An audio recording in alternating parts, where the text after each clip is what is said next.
So it's the middle of February, and some of you are probably wondering, where is this guy? Why didn't he release a video last week? And why hasn't he released any new music? Well, I would advise those persons to kindly ventilate their bosoms. I'm back and I have a whole heap of foolishness planned for the next couple of months. But for now, here's another travel vlog because I decided to go home and get some good vitamin D. Pause. So we're gonna start here at midnight on the morning of the flight. Yes, I'm still packing because real men pack on the day that they're traveling. Also, shout out to all the friends and family that sent me a whole heap of things to bring back.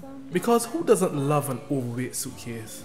So if you see me in church in a pair of slippers, mind your business because that's the only pair of footwear I could fit in my suitcase. Anyhow, I needed to leave to catch the train to the airport in about 4 hours, so I figured I could just stay up until then.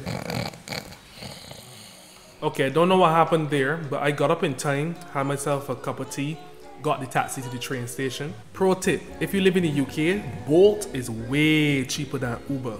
Got to the train station at about 5 in the morning and it was an absolute ghost town. So peaceful, so serene. Little did I know I was about to get robbed blind by the ticket machine. How the ass this ticket cost £79? That is 3 times the usual price. I was actually considering just hopping the gates. I mean, who is really checking my ticket at 5 AM? Unfortunately, my Christian side got the better of me and I forked over my life savings to the machine and got on the train.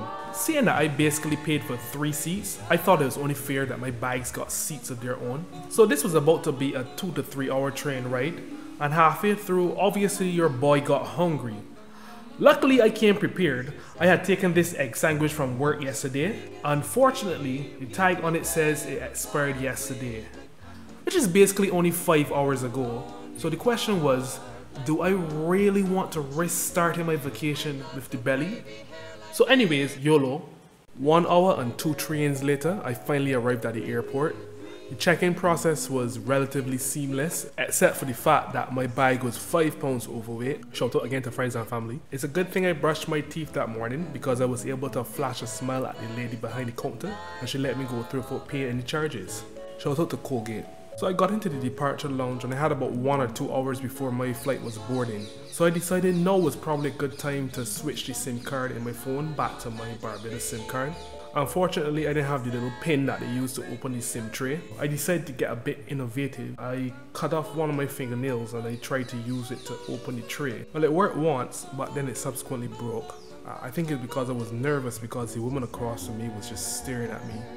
If you're watching this, miss, mind your own business. Anyway, I decided to do the human thing and go and get a pin from one of these stores, only to find out that my SIM card has been deactivated. So, and shout out to the Digicel network for eating my phone number. So I finally got on the plane.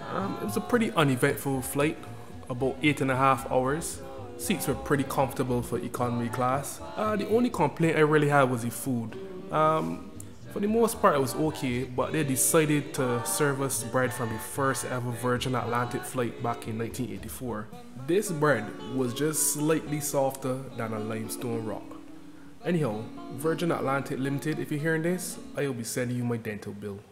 Now, I wanted to have a clip of the plane touching down in Grantley Adams, but my battery died. Anyhow, all you need to know is that as soon as I got off that plane, that sun slapped me in the face with some good vitamin D and made me sweat. What? I was finally home. After a 1.5 years of toiling and suffering in the cold, I was finally able to get my hands on a chafet roti. So I guess the moral of this story is, don't tell anybody when you're traveling. That way you won't have to deal with overweight suitcases and you'll be able to go to church in the appropriate shoes. Also, I think I should be flying first class, so I will be accepting donations.